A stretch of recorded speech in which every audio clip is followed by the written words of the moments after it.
The monitoring screens painted Commander Vexhari's face in shades of electric blue. 12 years, 12 long years of watching the same chaotic planet spin through the void, broadcasting its noise into the cosmic silence like a child shouting in a library. Earth, Soul 3, the humans, always talking, always fighting, always so magnificently predictably loud. Vexhari's elongated fingers moved across the control panel with practiced efficiency, his third eyelid sliding closed against the brightness of 1,000 data streams. Behind him, the vast observation deck of monitoring station Theta 7 hummed with the quiet purpose of advanced technology, doing what it did best, watching, recording, analyzing species too primitive to know they were being observed. Another busy cycle from our noisy neighbor's commander. Tech Officer Mordain approached from the communications array, his youth evident in the way his cranial ridges still held their deep purple coloration. The young officer had been assigned to Theta 7 only 6 months ago, fresh from the Zethian Academy, still finding wonder in the routine surveillance of a developing civilization. Vexhari allowed himself the smallest hint of what humans might call a smile. They never stop, Mordain. Yesterday we intercepted over 3 million separate transmissions, music, entertainment broadcasts, military communications, civilian chatter. They broadcast everything. Why do they waste so much energy on communication? Mordain studied the cascading data with genuine curiosity. Most developing species remain quiet until they achieve interstellar capability. Humans are different. Vexhari pulled up a historical file, watching radio waves ripple outward from Earth like stones dropped in a cosmic pond. They discovered electromagnetic transmission before atomic energy. They've been shouting into the void for over 2 centuries, announcing their presence to anyone listening. Remarkable, really. Most species learn caution first. Humans seem to learn it last, if at all. The Galactic Concordat had established monitoring protocols 40 years ago, when human technology first crossed the threshold of detection. Standard procedure for any species showing signs of potential spacefaring capability. Watch, record, wait, intervene only if they posed a threat to themselves or others. So far, humans qualified on both counts, but remained safely confined to their own planet and its immediate moon. Primitive, divided, loud, harmless. The assessment had remained unchanged for 4 decades. Mordain returned to his station and Vexhari turned back to his screens. Another day, another cycle, another. The signal strength indicator dropped. Vexhari's primary hand froze mid-gesture. The number representing electromagnetic emissions from Earth's largest continental mass had decreased by 30% in the last hour. "That's odd," he muttered. "Sir," Mordain looked up. "Run a diagnostic on the North American sensor array. I'm showing a significant drop in transmission volume from region Alpha." The young officer's fingers danced across his console. Long seconds passed. When Mordain spoke again, his voice carried the careful neutrality of someone reporting data they didn't quite believe. "No malfunction detected, Commander. The decrease is real, and it's accelerating." Vexhari felt something cold settle in his thorax. In 12 years of monitoring, he had never seen human communication levels drop without explanation. Wars increased chatter. Natural disasters increased distress signals. Technical failures were localized and temporary. This was neither localized nor temporary. Expand the analysis. All regions, full spectrum. The wait felt longer than it was. When the results materialized on the main display, both Zethians stared in silence. Every human population center showed the same pattern. Communication levels dropping rapidly, not gradually as technology failed, not chaotically as disaster struck, but systematically, deliberately, as if someone had given an order and 8 billion humans had simply stopped talking. "Alert Duty Officer Kilara," Vexhari said quietly. "Tell her we have a situation that requires immediate attention." Within the hour, the Situation Room had transformed from routine observation post to crisis center. Duty Officer Kailara stood before the primary display, her senior status evident in the silver threading through her cranial ridges. She had studied xenocultural development for 30 years, advised the Concordat Council on first contact protocols, and read more classified reports on emerging civilizations than most beings knew existed. She had never seen anything like this. "Show me the timeline," she commanded. Vexhari brought up the data, a graph showing human electromagnetic output over the past 24 hours. For 40 years, it had been a relatively steady line with minor fluctuations. Then, 6 hours ago, it had begun to fall. Not crashed, fallen, like water draining from a tub, steady and inexorable. "No distress signals?" Kailara asked. "None. No emergency broadcasts. No evacuation orders. No calls for help." "Natural disaster, asteroid impact, solar event." Dr. Zenar, the station's senior xenobiologist, stepped forward. The elderly scientist had monitored biological signatures from developing worlds for longer than Vexhari had been alive. "Our deep space sensors detect no unusual radiation signatures from Sol 3, no explosive events, no atmospheric disturbances. The planet's electromagnetic field remains stable. Weather patterns are unchanged. By every metric we can measure, Earth appears completely normal. Except for the silence," Mordain added quietly. Kailara turned to face the young officer. "Explain." "The silence is too perfect, ma'am. When civilizations collapse, communication usually continues in fragments for days or even weeks. Automated systems keep broadcasting. Emergency networks stay active. Someone somewhere tries to call for help, but the humans stopped everything simultaneously. Every transmission, every signal, all within the same 6-hour window." Kailara studied the young officer with new respect. He was right, of course. The simultaneous nature of the silence suggested coordination, not catastrophe. "Are you suggesting this was planned?" she asked carefully. "I'm suggesting it wasn't an accident, ma'am." The implications hung in the air like a physical weight. A civilization didn't simply go silent without reason, and a primitive civilization certainly didn't coordinate a complete communications blackout across an entire planet with military precision. "Commander Vexhari," Kailara said, her voice carrying the weight of a decision that would echo through history. "Prepare an emergency report for the Science Council. Include all data, all analysis, and all speculation. I want this transmitted on priority channels within the hour." "Yes, ma'am. What conclusion should I include?" Kailara looked at the dark screens, the absence where noise had been. "Conclude that after 40 years of observation, we may have fundamentally misunderstood what we were observing.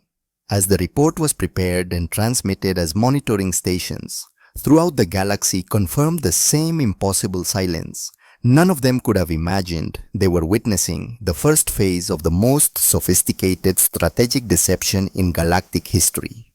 The humans had not vanished, they had simply stopped pretending. 72 hours earlier, in a facility that existed in no official records, buried beneath 300 meters of Montana granite, Dr. Elara Thorne had made the hardest decision of her life. The command center was small by military standards, designed for efficiency rather than grandeur. 6 stations arranged in a semicircle, each monitoring different aspects of what the official records called the Human Colonial Defense Initiative, and what Elara privately thought of as humanity's insurance policy against cosmic indifference. The main display showed a planet, not Earth, Kepler 442b, a world 400 light-years distant, where 40,000 human colonists had built farms and laboratories and homes under an alien sun, had built them, past tense. The attack had lasted 6 hours. The recording lasted 4 minutes. Elara had watched it 17 times now, and each viewing carved deeper lines into her face. Raider ships dropping from orbit, civilian transports burning, The desperate final transmission from the colony administrator voice breaking as he reported that no help was coming, that the Concordat had voted that Article 12 of the Mutual Defense Charter had failed by a single vote, that 40,000 humans were about to die, and the galaxy had decided not to care. The transmission ended in static and fire. Elara's hands had stopped shaking after the 7th viewing. By the 17th, they were perfectly steady as she reached for the communication panel. "Get me Ambassador Sterling." The holographic projection materialized within seconds. Thaddeus Sterling appeared sitting in what looked like a garden afternoon sunlight, painting his silver hair gold. Retired for 5 years now, he still maintained the ramrod posture of a man who had spent 40 years in military service before discovering he had a gift for the subtler warfare of diplomacy. "Elara." His voice carried the weight of someone who already knew why she was calling. "I've seen the reports. All 40,000 Thaddeus dead, while the Concordat and the added procedures and protocols, and whether a colony 400 light years from Earth technically qualified for mutual defense under subsection 7 paragraph 4. The vote was close. The vote was meaningless. Elara's voice remained flat, emotionless. She had burned through grief somewhere around the 9th viewing. What remained was something colder and infinitely more dangerous. One of those 40,000 was Miranda Halstead, your niece, my protégée, the geneticist who was going to revolutionize our understanding of adaptive biology. 29 years old Thaddeus. She had 29 years. Sterling's face remained still, but something flickered in his eyes. Pain quickly controlled. "I know." The Concordat's response was to express deep regret and open an investigation into whether the raiders violated any treaty protocols. No mention of justice, no mention of response. Deep regret and an investigation. That's their way, Elara. You know that. It's why we built what we built. Elara stood pacing the small space between her command station and the main display. 18 years old when her parents had died. 40 years of waiting, planning, building. 58 years old now, and the galaxy still saw humanity as a species barely worth noticing. "They think we're primitive," she said quietly. "Loud, chaotic, constantly fighting amongst ourselves. They've been watching us for 40 years, and they see exactly what we've shown them. A species barely capable of reaching its own moon, let alone the stars." That was the plan. The plan was to buy time, to appear weak while we became strong, to let them underestimate us while we built what they couldn't imagine we were capable of building. Sterling leaned forward, his image flickering slightly with the quantum fluctuations of communication across vast distance. "Elara, if you're thinking what I think you're thinking, 100 years, Thaddeus, 3 generations of humans have lived double lives. 8 billion on Earth playing the role of primitive civilization, maintaining the illusion. 20 billion more spread across 3,000 worlds, building in secret. Every mining operation a cover for military construction. Every educational space program actually training fleet officers. Every historical museum actually manufacturing next generation weapon systems. I know what we've built, Elara. I helped design half of it. Then you know we're ready. We've been ready for 10 years. We stayed hidden because you taught me patience. You taught me that the longer we waited, the stronger we'd be when we finally revealed ourselves. And I stand by that teaching. 40,000 people, Thaddeus. Miranda was 29 years old, your niece. The silence stretched between them, measured in light years and loss. Finally, Sterling spoke, his voice carrying the weight of a man choosing between competing values he held equally dear. "Your parents," he said quietly. 40 years ago, the Concordat observation team that mistook a colony transport for a military vessel. 3,000 dead, including your mother and father. You were 18. The official report called it a regrettable accident, classified it as acceptable losses due to primitive species' unpredictable behavior. Elara's jaw tightened. "I remember. You were 18, brilliant, angry, burning with a need to make sure it never happened again. I saw that fire in you, and I taught you to bank it, to let it burn slow and hot instead of fast and bright. I taught you that revenge executed in haste is just another form of suicide. This isn't revenge, isn't it? This is survival, Thaddeus. This is showing the galaxy that humanity will not be ignored, will not be dismissed, will not watch our people die, while others debate protocols. We built this for a reason. The question is whether we have the courage to use it. Sterling was quiet for a long moment. When he spoke again, his voice carried a note Elara had heard only twice before, once when he'd agreed to come out of retirement to mentor her, and once when he'd voted to approve the final phase of Project Silent Ascension. It was the sound of a man recognizing an inevitable tide and choosing to swim with it rather than drown fighting against it. Phase 1, he said. Full evacuation protocol, 72 hours. You're certain? No. But I'm certain that if we wait for certainty, we'll wait forever. And I'm certain that Miranda Halstead deserved better than deep regret and an investigation. My niece deserved justice. Elara felt something loosen in her chest. She had been prepared to give the order alone if necessary, to bear the full weight of a decision that would change human history. Having Sterling's support didn't make the decision easier, but it made the weight more bearable. Protocol Fenrir, she said, speaking the code phrase that had existed in contingency plans for 20 years, but had never been activated. All stations, all colonies, all sleeper assets. The facade ends in 72 hours. The galaxy won't know what hit it. That's the idea. Sterling's hologram flickered, preparing to disconnect. Before it did, he spoke one more time. Elara, your parents would be proud of what you've built, but they would want you to remember something. What's that? We're revealing our strength, not abandoning our humanity. Don't forget the difference. The hologram dissolved, leaving Elara alone with her screens and her decision.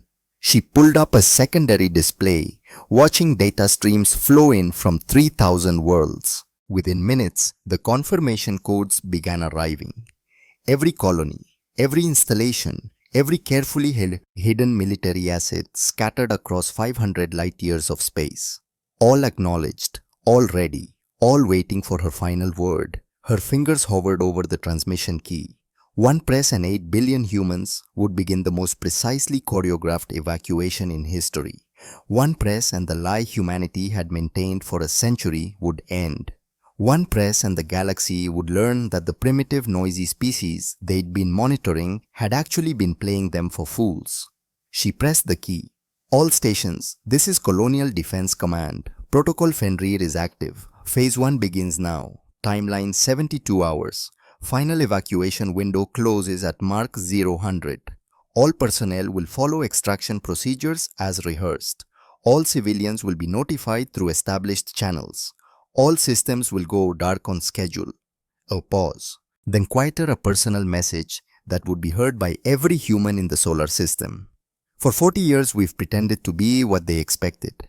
Primitive, divided, harmless. We did this not out of fear but out of patience. Not out of weakness but out of strategic necessity. Today the pretense ends. Today we begin showing the galaxy who we really are and what we're really capable of achieving. Another pause. She thought of her parents blown to atoms by a concordant observation team that had mistaken curiosity for threat. She thought of Miranda Halstead burning on a colony world while the galaxy debated procedures. Make no mistake, this is not an evacuation born of fear. This is a strategic repositioning. We're not running from Earth. We're simply no longer pretending that Earth is all we have.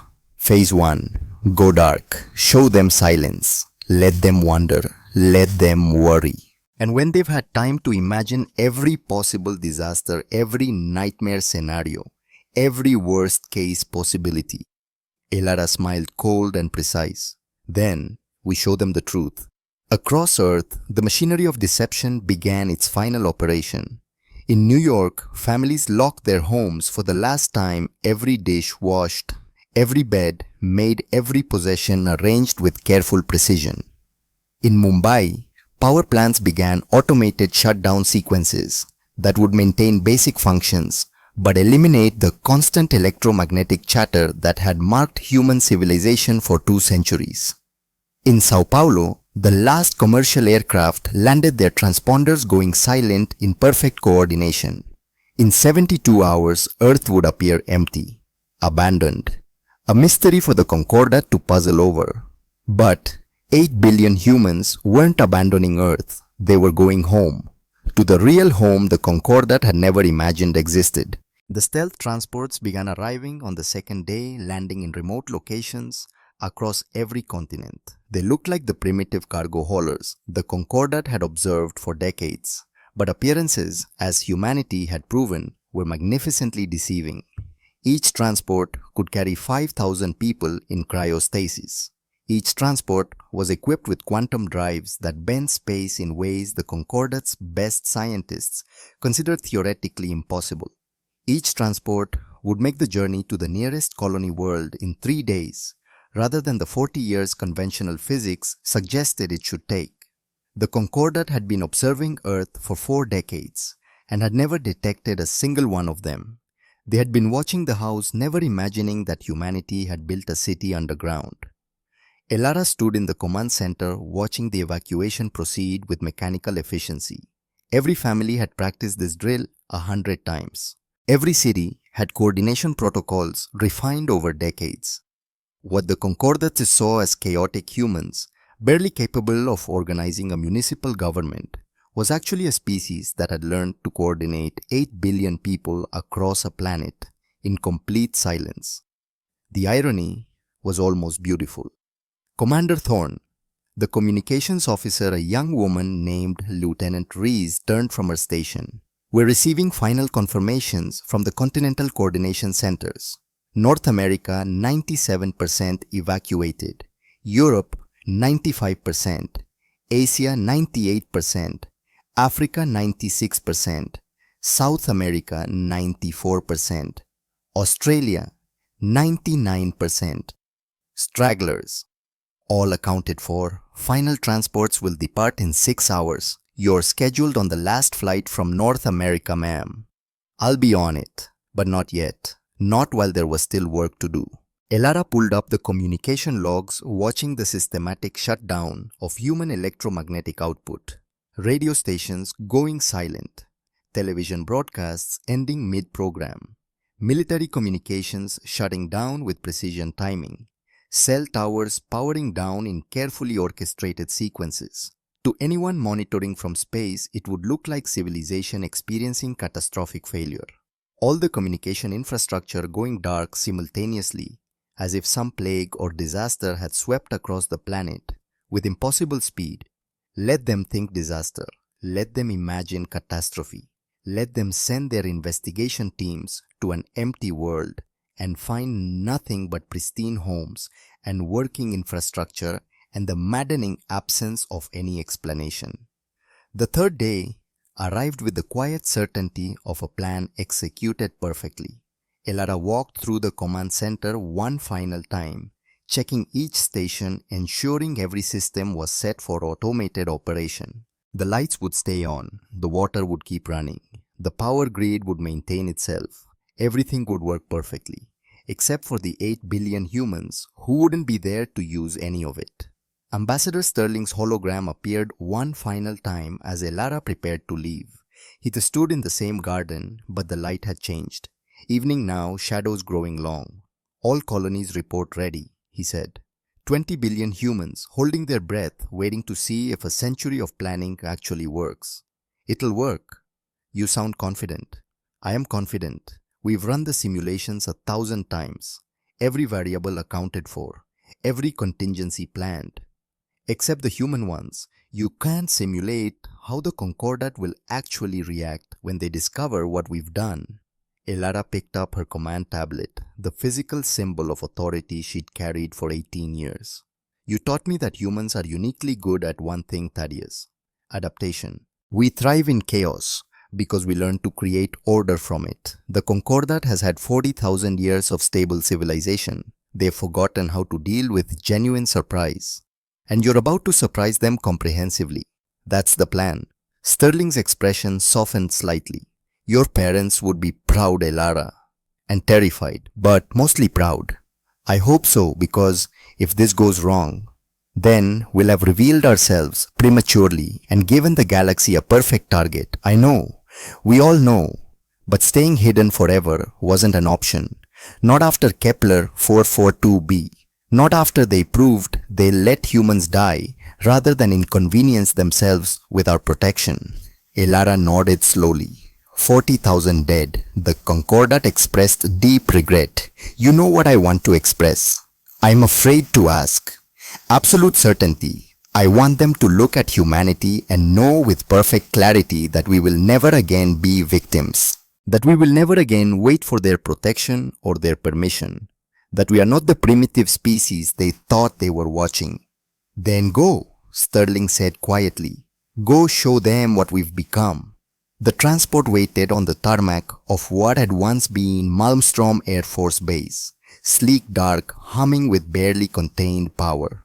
The last 100 humans in North America boarded in silence, each carrying a small bag of personal items and a much larger burden of history.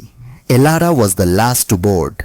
She paused at the ramp, looking back at the Montana landscape. Somewhere beneath these mountains, her command center would continue operating on automated protocols, maintaining Earth's basic infrastructure, while broadcasting nothing into space but eerie perfect silence. She thought of the Concordat monitors who would notice that silence. Thought of their confusion, their investigations, their theories. Thought of Captain Siraneth, who would eventually come to Earth and find pristine homes and working systems, and no explanation for where 8 billion humans had gone. Good. Let them wonder. Let them investigate. Let them spend a year trying to solve the mystery. Because when they finally got their answer, it would be delivered not as an explanation, but as a declaration. Elara climbed aboard. The ramp sealed behind her. The transport's quantum drives hummed to life, bending space and physics and probability. Through the viewport, Earth fell away rapidly, shrinking from planet to marble to memory. But not goodbye. Never goodbye. Just repositioning. The journey to the nearest colony world would take 3 days. Elara spent the first day in her cabin reviewing final preparations for Phase 2.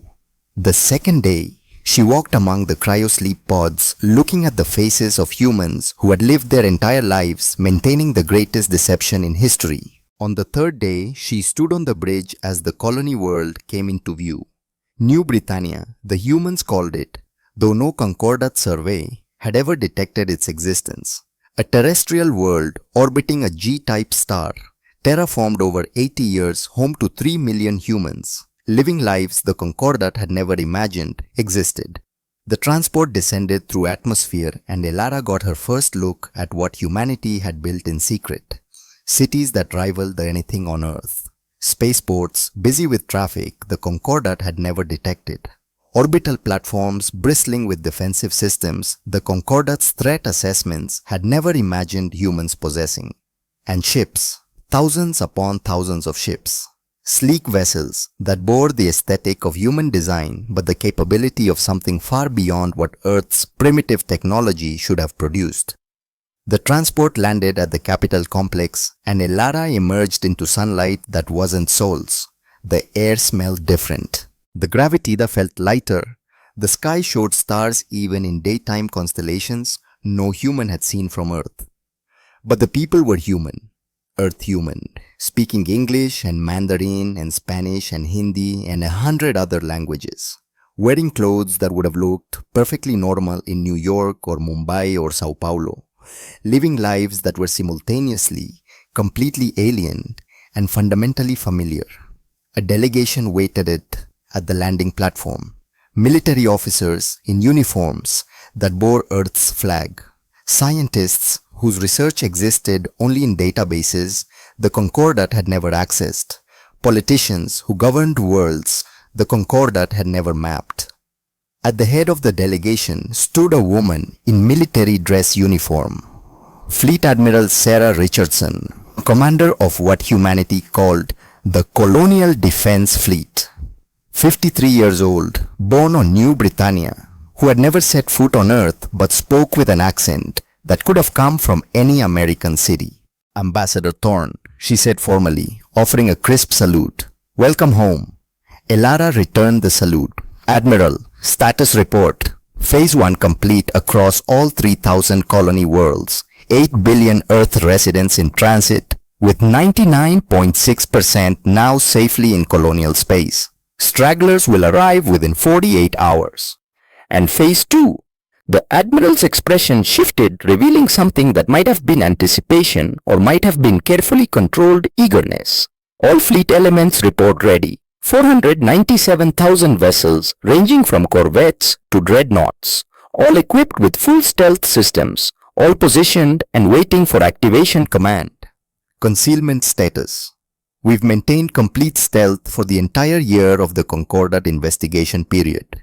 Their monitoring stations report nothing unusual in any system where we have assets deployed. As far as the Concordat knows, every one of our ships and stations is just empty space. Elara allowed herself a small smile. A century of preparation. 3,000 worlds colonized in secret. Nearly 500,000 warships built in facilities the Concordat had never detected.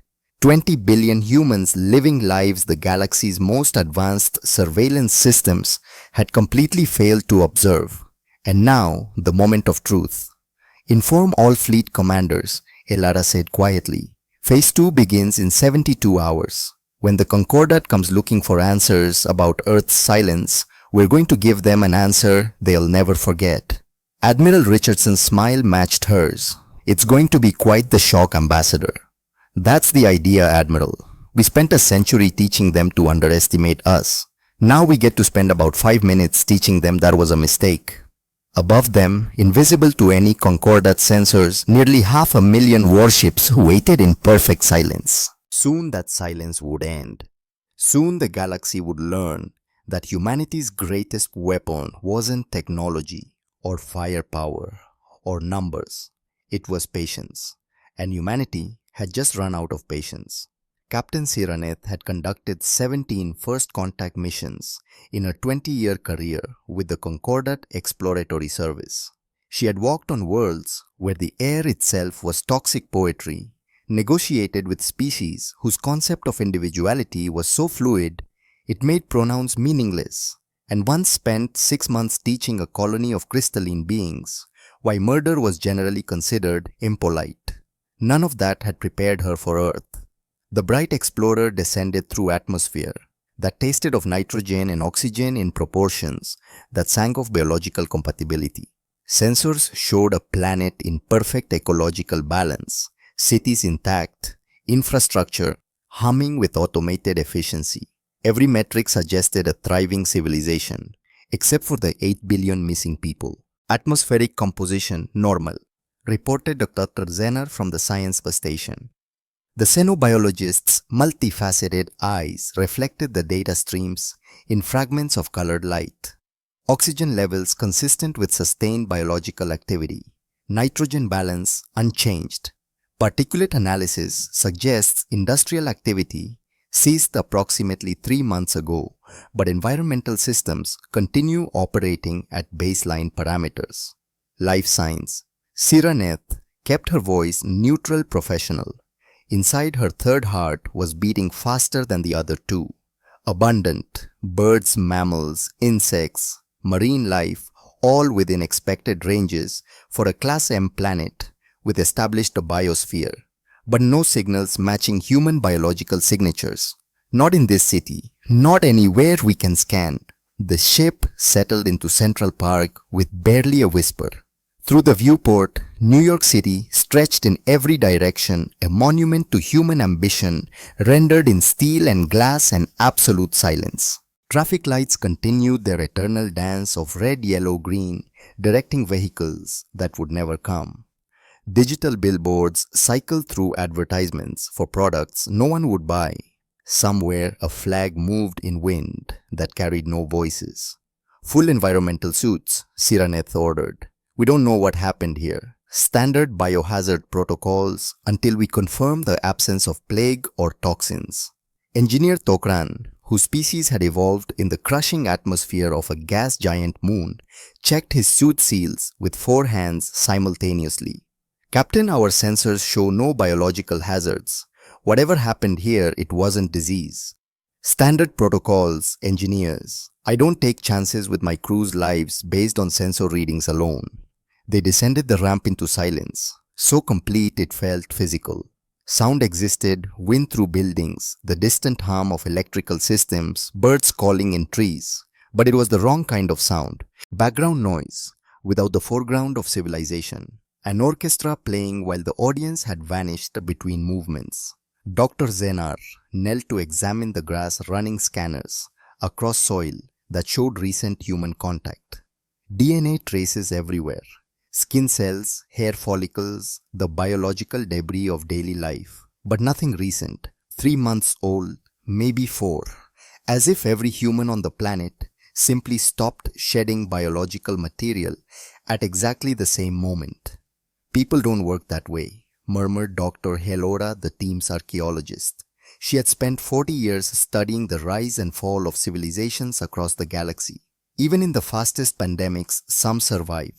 Even in the most complete evacuations, some remain. But this, she gestured at the empty streets, the silent buildings, the city that looked ready to wake up at any moment and resume its interrupted life. This is too perfect. They split into teams, each carrying portable sensors and enough weaponry to handle anything short of a military assault. Siraneth led her group down Fifth Avenue, walking past the storefronts, where mannequins modeled clothing for phantom customers. The displays were recent, she noted. Someone had changed them within the last 6 months. Which meant humans had been here living normal lives right up until the moment they weren't. Tokran stopped at an intersection, his scanners painting the air with invisible light. Captain, the power grid is functioning at approximately 40% capacity. That's enough to maintain basic systems, but well below the levels needed for a civilization this size. Someone deliberately reduced output.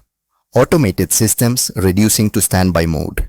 Negative. The reduction patterns suggest manual intervention. Someone went through the power distribution network and systematically lowered consumption while maintaining critical infrastructure. Siraneth felt her second heart skip a beat. You're saying someone prepared this city for abandonment, deliberately and carefully. That's exactly what I'm saying. They found the first home an hour later. A brownstone in the Upper West Side door unlocked, interior immaculate.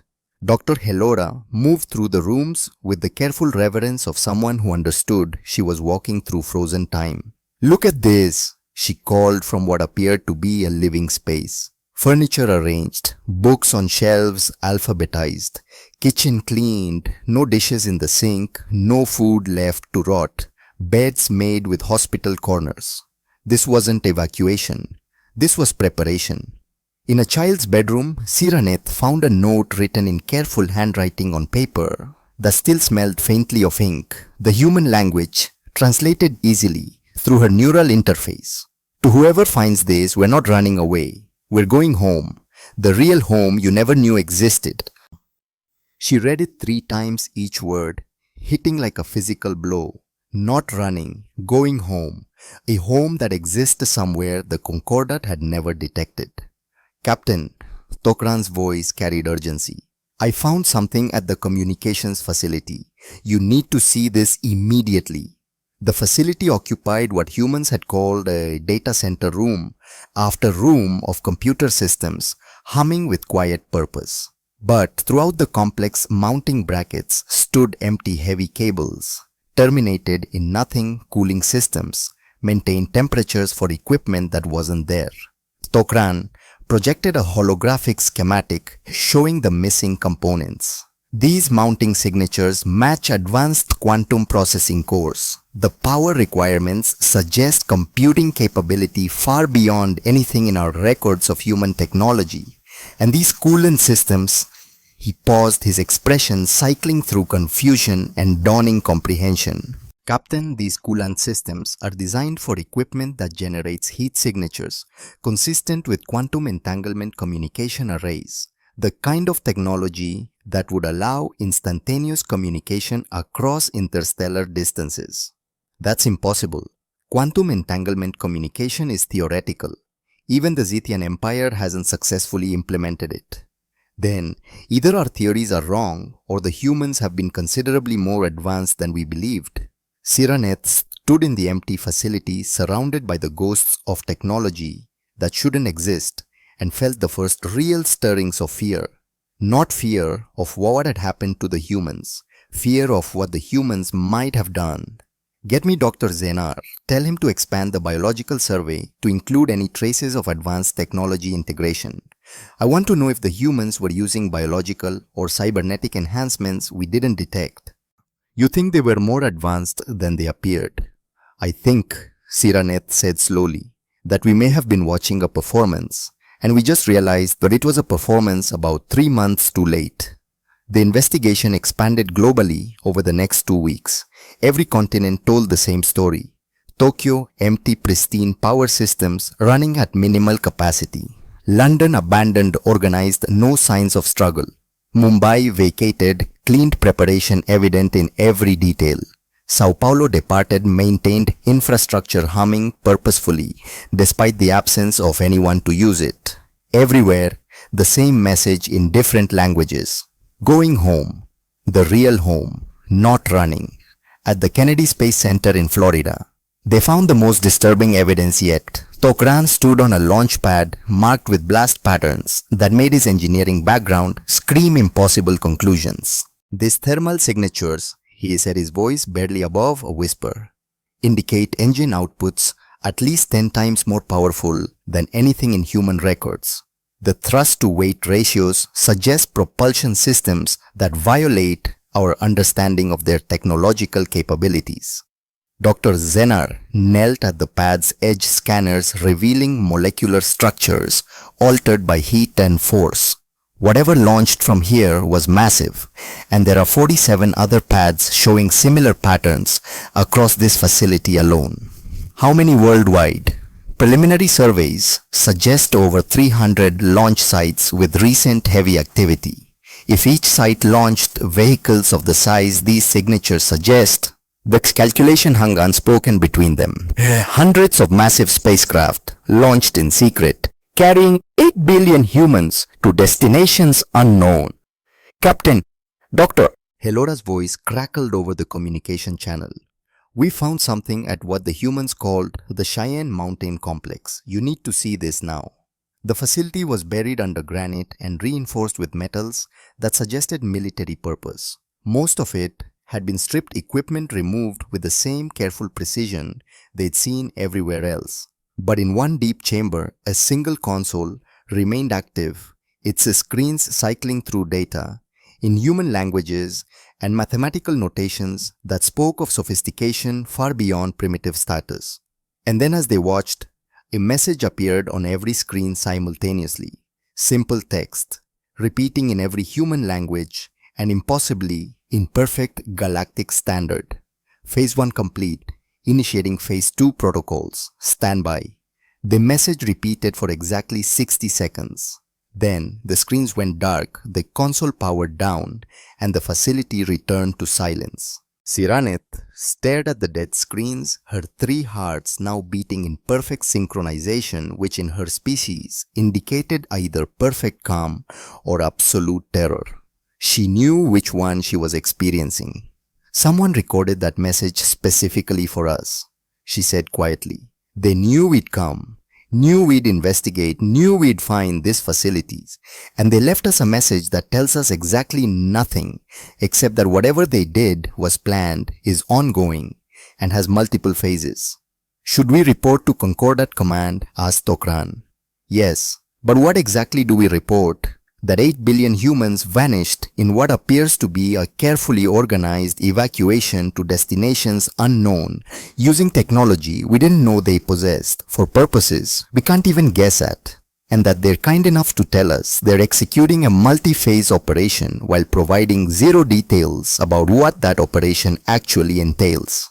Dr. Helora touched one of the dark screens gently. Throughout history, across 1,000 species, civilizations leave evidence when they fall. Ruins, remains, stories carved in stone for whoever comes after. But these humans, they didn't fall, Siraneth finished. They left, and they wanted us to know it was deliberate. The report to Concordat Command took 3 days to compile and transmitted in the highest classification level available. Captain Siraneth had tried to keep it factual, but facts themselves seemed inadequate to capture the profound strangeness of an entire species vanishing with such theatrical precision. The response came within a week, not instructions for further investigation, not requests for additional data, just a simple directive that sent cold certainty down her spine. Maintain observation of Sol system. Do not pursue. Additional resources being allocated. Stand by for further orders. They're scared, Tokran said after reading the directive. Concordat Command is actually scared. They should be, replied Siraneth. Because if the humans can hide 8 billion people and technology this advanced for this long, then what else have they been hiding? 1600 light years away, on a Thoraxian deep space monitoring vessel called Deep Current Navigation Officer Keith Moll was having the worst night of his career. For the past 3 months, his sensors had been detecting energy signatures that violated every known law of physics. Massive power outputs appearing at the edges of star systems, lasting for hours, then vanishing without trace. The signatures were too organized to be natural phenomena, too powerful to be created by any known technology, and too widespread to be the work of a single civilization. They appeared in human-explored space. They appeared in Zethian territory. They appeared in regions the Concordat had marked as empty for 10,000 years. And tonight, they'd appeared right next to his ship. Captain Rexandra to the bridge. Emergency status. The captain arrived in less than a minute, her carapace, still reflecting the blue-white light of her quarters. Thoraxians didn't sleep the way other species did, but they had rest cycles, and interrupting those cycles suggested crisis. Report Keith Moll. Energy signature captain. 0.03 light years from our position. Power output. Approximately 10 times that of a Zethian dreadnought. It appeared 4 minutes ago. Appeared from where? Unknown. One moment our sensors showed empty space. The next we're detecting enough energy to power a small planet. Rexandra's mandibles clicked thoughtfully. Any identification signals? Negative. And Captain, we're receiving a transmission. The message came in perfect galactic standard, the voice synthesized but carrying undertones of organic origin. Calm, professional, completely unthreatening in tone but absolutely terrifying in implication. Attention Concordat vessel Deep Current. This area is temporarily restricted for construction activities. Please maintain current distance of no less than 0.05 light years. No hostile intent detected. Your safety is important to us. Thank you for your cooperation.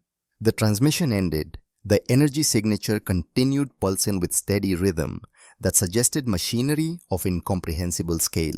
Rexandra stared at the sensor displays. They knew our ship's name. They're monitoring us closely enough to identify us specifically. And they're polite about it. Should we investigate closer? They asked us not to. And they asked very politely, which suggests they have the capability to enforce that request less politely if necessary. You think they're human? I think that 3 months ago, an entire species went silent. 1 month ago, mysterious energy signatures started appearing across this entire region of space. Tonight, someone very politely told us to stay away from their construction site. If that's a coincidence, it's the kind of coincidence that makes me want to update my insurance policy. Keith Moll pulled up a star chart plotting every energy signature they detected over the past 3 months. The pattern was undeniable. Thousands of locations spanning hundreds of light years, all showing similar signatures, all appearing and vanishing with the regularity of scheduled operations. Captain, if these are construction sites, if someone has been building facilities on this scale in this many locations, without anyone detecting them until now, then we've severely underestimated someone, Rexandra finished. Possibly the most severe underestimation in Concordat history. Over the next week, reports flooded into Concordat Command from across known space. 16 deep space vessels reported similar encounters, polite warnings, restricted areas, automated systems, Preventing investigation with courtesy that was somehow more unsettling than aggression would have been. Trade routes discovered. They were being monitored by invisible observers. Military communications experienced microsecond delays that suggested external scanning. Defense perimeters detected brief sensor sweeps from unidentified sources that disappeared before defensive systems could lock on. The galaxy was beginning to realize it was being watched, and the watchers were very good at not being seen. Dr. Velarra, the Concordat's chief science advisor, compiled everything into a classified report that would change how every species viewed their place in the galaxy. "We appear to be under observation," she wrote, "by an unknown intelligence, possessing technology significantly more advanced than our own. The intelligence demonstrates no hostile intent but maintains perfect operational security despite our best efforts at detection. Most concerning is the coordinated nature of these activities across hundreds of light years. The ability to coordinate such widespread operations suggests capabilities that should not exist according to our understanding of physics and communication theory." She paused in her writing, considering her next words carefully. This was the conclusion that would either make her look brilliantly prescient or completely paranoid. Given the temporal correlation between these activities and the disappearance of humanity from Earth, I must conclude that we are observing human operations. The implications of this conclusion are profound. If humans possess technology this advanced, then our 40-year monitoring program completely failed to detect their true capabilities. We have been observing not a primitive civilization, but a sophisticated intelligence, deliberately presenting itself as primitive. The question is no longer where the humans went. The question is what else they've been hiding and why they're choosing to reveal themselves now. She transmitted the report and sat back, feeling the weight of her species' 6,000 years of civilization pressing down on her. The Zethians had explored the galaxy when much other species were still learning to make fire. They had mapped star systems, catalogued. Civilizations established the protocols that governed first contact with emerging species. And somehow, the primitive humans had been playing them for fools. Aboard Deep Current, Keith Moll continued his analysis, correlating data from across the sensor network. The pattern was becoming clearer.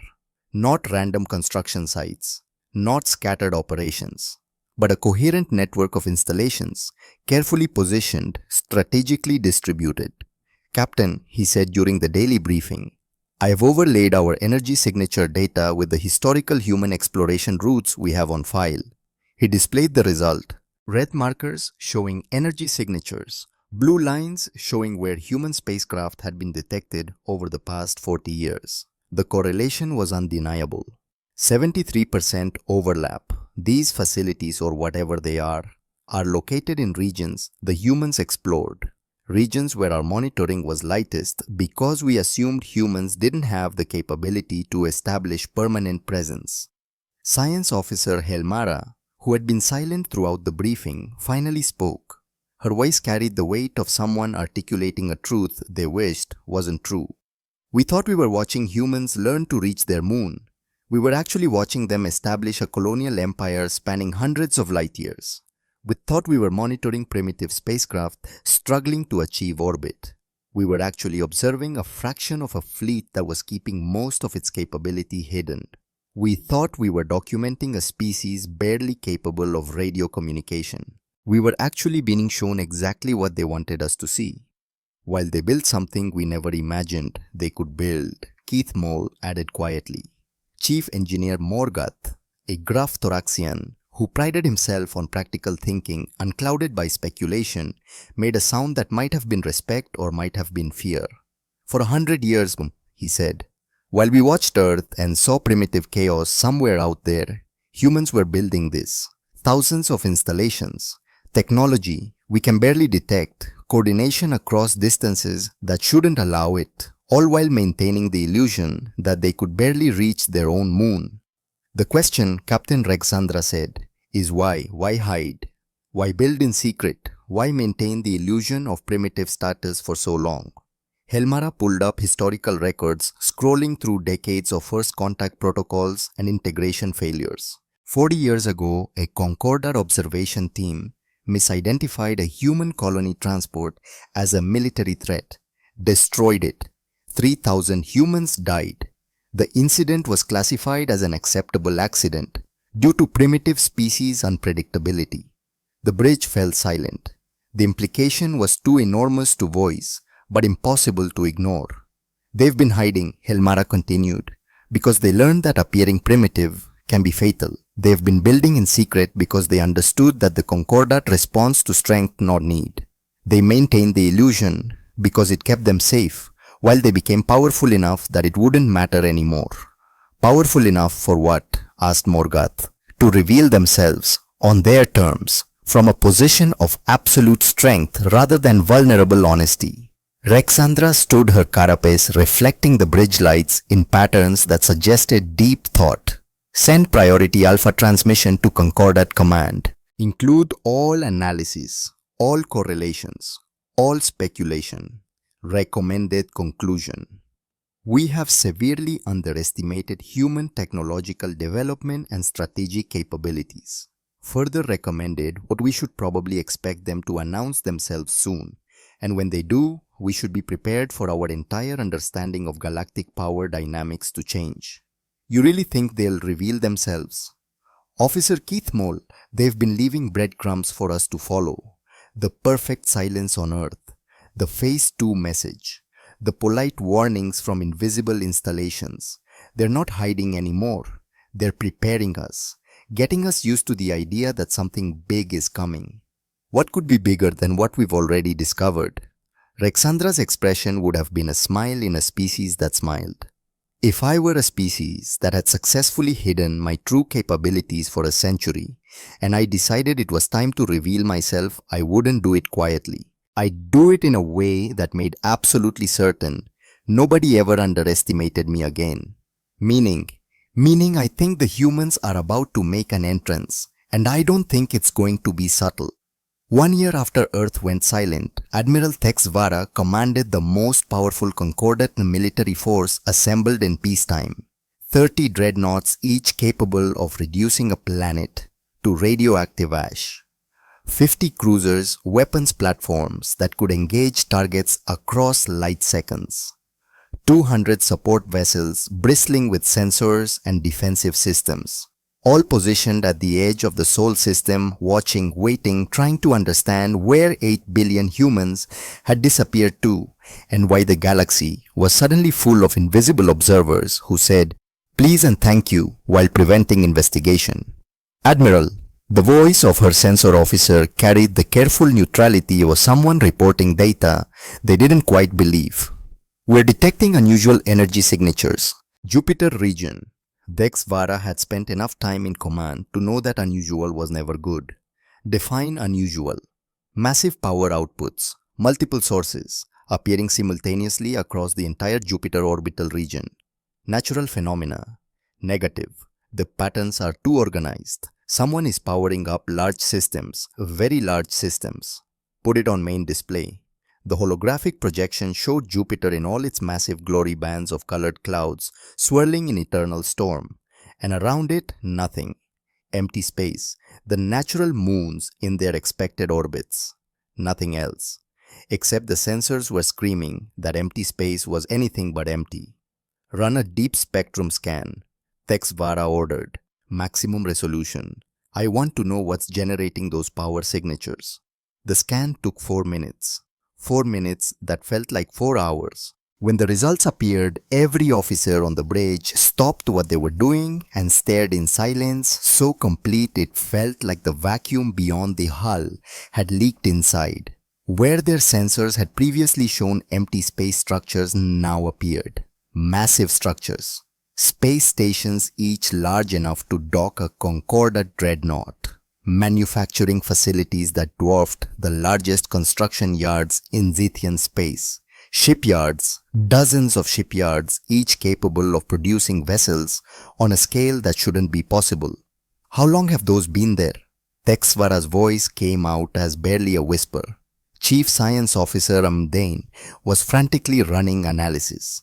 The energy signatures suggest these installations have been operational for years. possibly decades. But our sensors show no signs of recent construction, no debris fields, no construction material, no evidence of the building process that structures this large should require.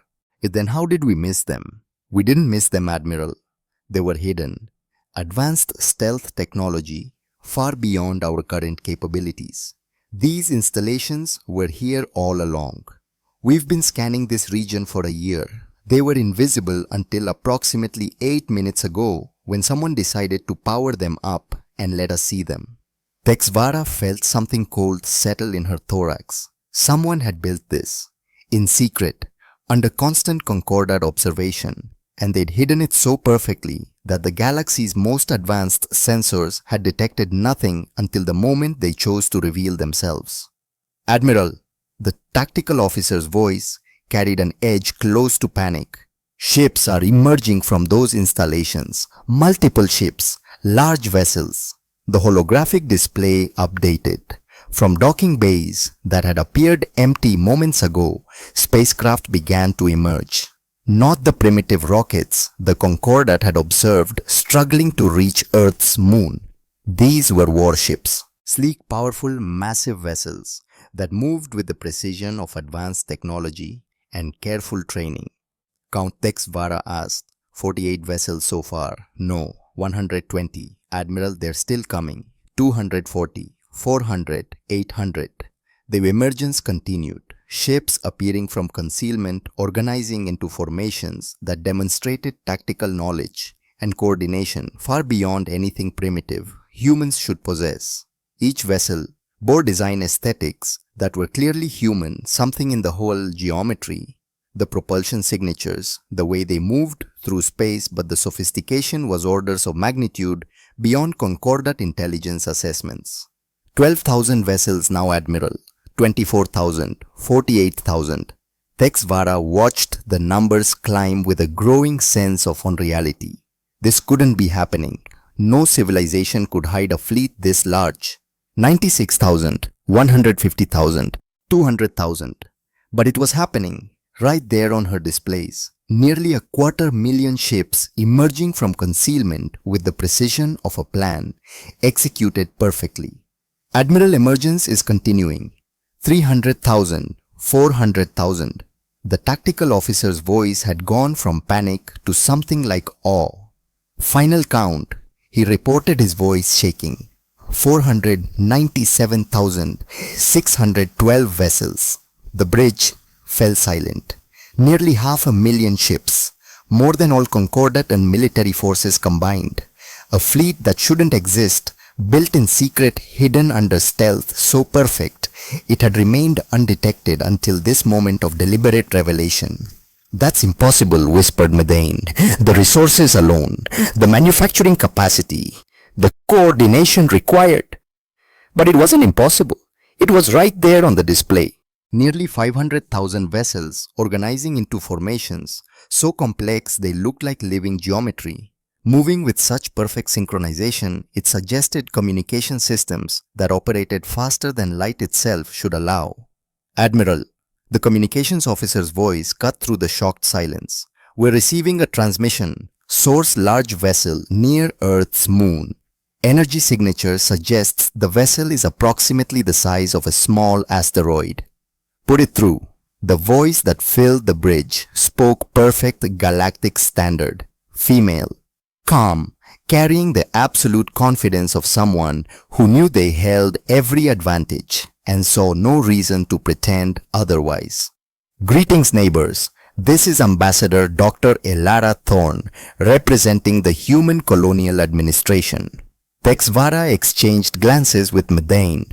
Human Colonial Administration, the species that supposedly couldn't colonize beyond their own moon, apparently had an administration for it. The voice continued, each word precise and deliberate. Humanity appreciates the Galactic Concordat's patience during our transition period. We are pleased to announce that Earth's industrial relocation and population integration projects have been completed successfully. Industrial relocation, as if moving 8 billion people off a planet was comparable to reorganizing a factory. We formally request dialogue regarding humanity's application for full membership status in the Galactic Concordat. We believe our technological capabilities, territorial holdings, and population distribution now qualify us for immediate membership consideration as equals among the galactic community. The transmission paused, as if allowing time for the words to sink in. Dexvara used that pause to pull up the data they had on human capabilities. Everything in their files suggested a species barely capable of rudimentary space travel. Everything on her display suggested a civilization that had been lying about their capabilities for at least a century. Admiral Dexvara of the Concordat Defense Fleet. She kept her voice steady through force of will alone. We request clarification of your statements. Our records indicate humanity possesses limited space capabilities and no colonial holdings beyond Earth. The response came immediately, as if Dr. Elara Thorne had been expecting exactly that question. Admiral, with respect, your records are incomplete. Humanity has maintained colonial installations throughout this region of space for over 60 years. Our decision to limit communications from Earth was part of a planned transition to a distributed civilization model. The appearance of primitive status was a strategic necessity, not technological limitation. You're saying your entire species has been living in secret colonies this entire time. Not the entire species, Admiral. Approximately 8 billion humans remained on Earth to maintain the appearance of a single-world civilization, while the majority of our population, approximately 20 billion individuals, established settlements on 3,000 worlds within a radius of 500 light-years from Sol. 20 billion, 3,000 worlds, maintained in secret for 60 years while the Concordat watched Earth and saw exactly what the humans wanted them to see. Dr. Thorne, Dexvara said carefully, "Why did you choose to reveal yourselves now?" "Because our development phase is complete, Admiral. We no longer require the protection that concealment provided. We are ready to participate as equals in galactic civilization, and we believe transparency is important for building trust between our civilizations." Trust from a species that had lied about their capabilities for generations. But looking at the display at 500,000 ships, organized in perfect military formations, Dexvara understood the real message. The humans weren't asking permission. They were stating fact, and they'd arranged 500,000 reasons why the Concordat should listen carefully to what they had to say. Dr. Thorne, the Concordat accepts your invitation for dialogue. However, we must ask, how long have you possessed these capabilities? The pause before the answer felt deliberate, as if Dr. Thorne was choosing her words with surgical precision. Our space-based civilization has been developing for over a century, Admiral. Our decision to appear primitive was based on historical analyses of how advanced species typically respond to rapidly developing neighbors. We chose caution over confrontation, patience over presence, strategic deception over vulnerable honesty. And the installations throughout the galaxy, the monitoring we've detected, humanity has established infrastructure to support our colonial holdings. We apologize for any concern our operations may have caused. Please understand that maintaining operational security was essential during our development phase. Now that we're ready to reveal ourselves, we look forward to open cooperation with all Concordat members. The transmission ended, leaving Dexvara staring at a display showing the largest fleet in known space commanded by a species that had successfully deceived every intelligence service in the galaxy for over a century. Mdane spoke quietly. "Admiral, if their claims are accurate, humanity may now be the largest single civilization in known space, in terms of population, territorial holdings, and apparently military capability." Dexvara nodded slowly, watching the human fleet maintain perfect formations around her comparatively tiny force. 30 Concordat dreadnoughts, facing 500,000 human warships. The humans could destroy her fleet in minutes, but they'd asked politely for dialogue. Instead, that politeness, that restraint from a position of overwhelming strength, was somehow more terrifying than aggression would have been. Send a message to Concordat Command, she ordered. Priority Alpha Classification. Message content. The humans have revealed themselves. We were wrong about everything, and we need to convene the full galactic assembly immediately because the balance of power in known space just changed completely. But before the message could be transmitted, Mdane called out urgently. Admiral, the human fleet is moving. Admiral, they're intercepting something. The tactical display updated. A raider fleet, 200 ships, bearing the signatures of the same group that had attacked Kepler 442b had been approaching the system, probably planning to scavenge whatever they thought had destroyed human civilization. They were about to learn a very different lesson. 240 human ships peeled away from the main formation with fluid precision.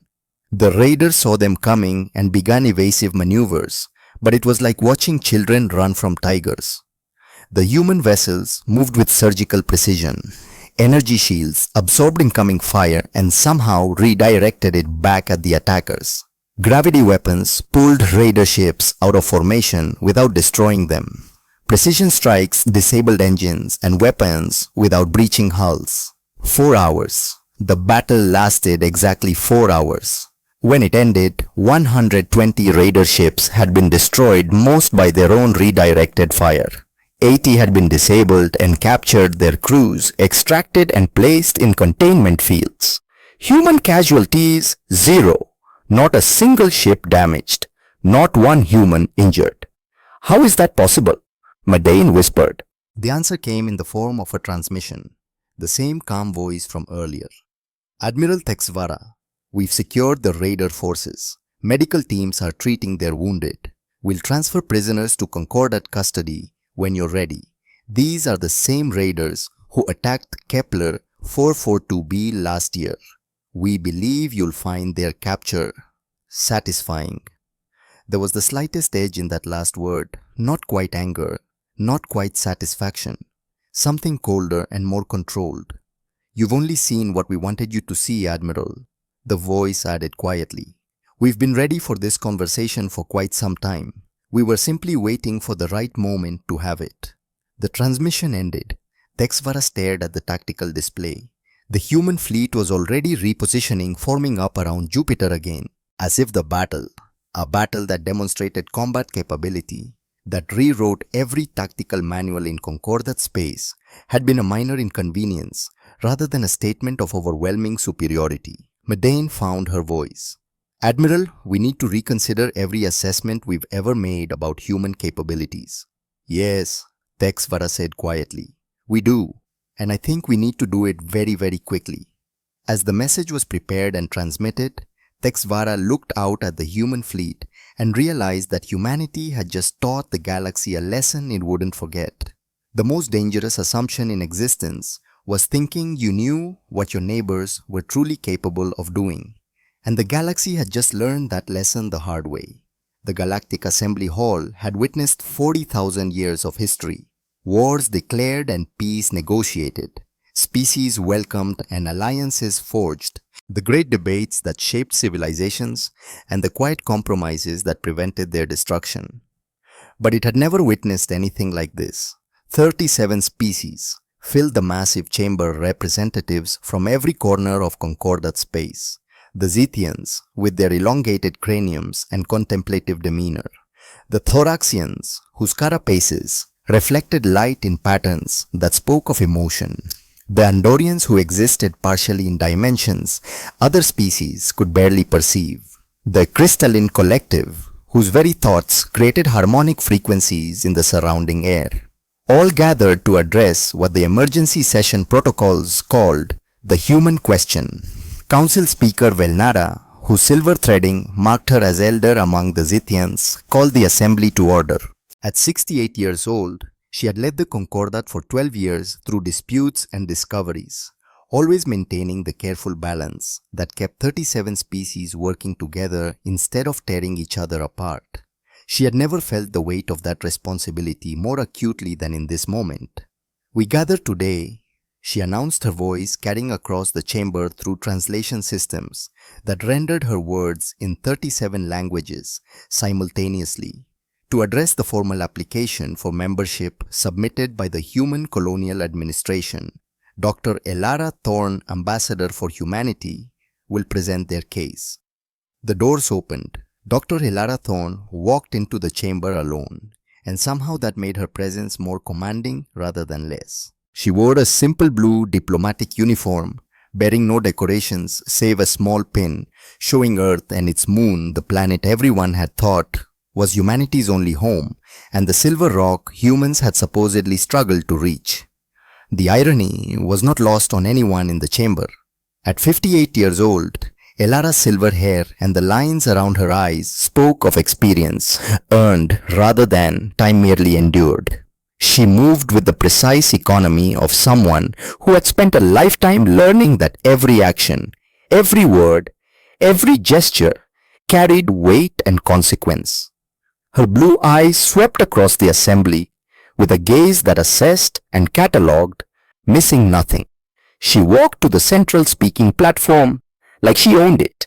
No hesitation, no deference, just the calm certainty of someone who knew exactly what they were and exactly what they represented. 500,000 warships and 20 billion humans who had successfully deceived every intelligence service in the galaxy for a century. Honored members of the Galactic Concordat, she began, her voice clear and precise, carrying the kind of authority that made listeners lean forward rather than settle back. I am Dr. Elara Thorne, speaking on behalf of approximately 20 billion human beings living throughout this region of space. A murmur rippled through the assembly. 20 billion. The number was staggering. The Zithian Empire, oldest and most established of the Concordat members, had 15 billion citizens spread across 200 worlds, built over 6,000 years. Humanity apparently had 20 billion across 3,000 worlds, built in barely a century. I understand, Elara continued, that humanity's revelation has been surprising to many of you. For the past 100 years, we have maintained the appearance of a primitive single-world civilization while secretly developing into something considerably larger. Today, I will explain why we may made this choice, what it means for our future relationship with the Concordat, and what we bring to the galactic community as potential equals. Representative Gekkari of the Thoraxian Empire was first to speak, his voice carrying the resonance his species used to convey both question and challenge. Ambassador Thorne, the Concordat, monitored your species for over 40 years. We watched Earth constantly. How did you hide such massive development from our sensors? Elara's expression didn't change, but something in her eyes suggested she'd been waiting for exactly this question. Representative Gekkari: that is an excellent question. The answer lies in understanding what you are actually watching. She activated a holographic display that materialized above the central platform. It showed Earth as the Concordat had observed it. Cities, lights, radio signals. The constant electromagnetic chatter of industrial civilization. You were watching Earth, a single planet. 8 billion humans living what appeared to be typical lives for a developing species. Fighting wars, building cities, broadcasting into space with the enthusiasm of a species that hadn't yet learned caution. The display shifted, showing deeper analysis. But Earth was never our only home. It was our theater, our stage, the performance we maintained for your benefit, while the real work happened elsewhere.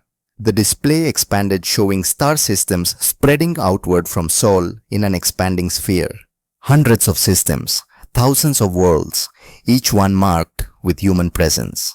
When we first detected Concordat and monitoring stations observing Earth, Elara said, her tone matter-of-fact, educational. Our leadership faced a critical decision. We could develop openly and risk being conquered or controlled by more advanced species who might view our rapid progress as threatening. Or we could develop in secret while maintaining the appearance of a primitive civilization. She paused, letting the implications sink in. We chose survival. We chose to show you what you expected to see while becoming something you couldn't imagine we were capable of becoming. The holographic display shifted again, showing the progression of human expansion.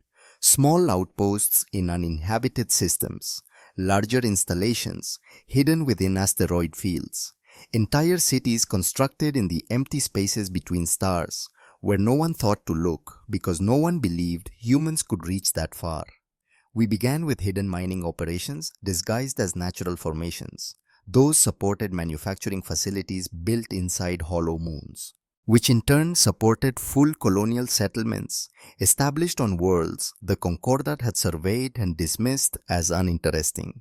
Within 50 years, we had established a completely separate civilization that existed alongside our Earth-based society. Representative Morkala of the Andorian Federation raised the question others were thinking. How did you coordinate such massive projects across interstellar distances? Even the most advanced Concordat members cannot maintain real-time communication across such vast areas. Elara smiled, and there was something almost apologetic in that expression. Almost. Representative Morkala, that question touches on one of humanity's most significant achievements. We developed quantum entanglement communication networks that allow instantaneous contact across any distance. The technology took 40 years to perfect, but once operational, it allowed us to coordinate our colonial empire as efficiently as if all our worlds existed in the same star system. The assembly erupted. Instantaneous interstellar communication was considered theoretically impossible by Concordat physics. The fastest communication method available to the most advanced species required routing signals through hyperspace, which still took days or weeks depending on distance. Humans apparently had solved what the galaxy's greatest minds considered unsolvable. Furthermore, Elara continued, once the noise subsided, our manufacturing capabilities are based on self-replicating automated systems that can construct new installations from raw materials with minimal human supervision. This allowed us to expand exponentially rather than linearly. One facility could build two could build four could build 8. Within decades, we had construction capacity that rivaled the entire Concordat combined.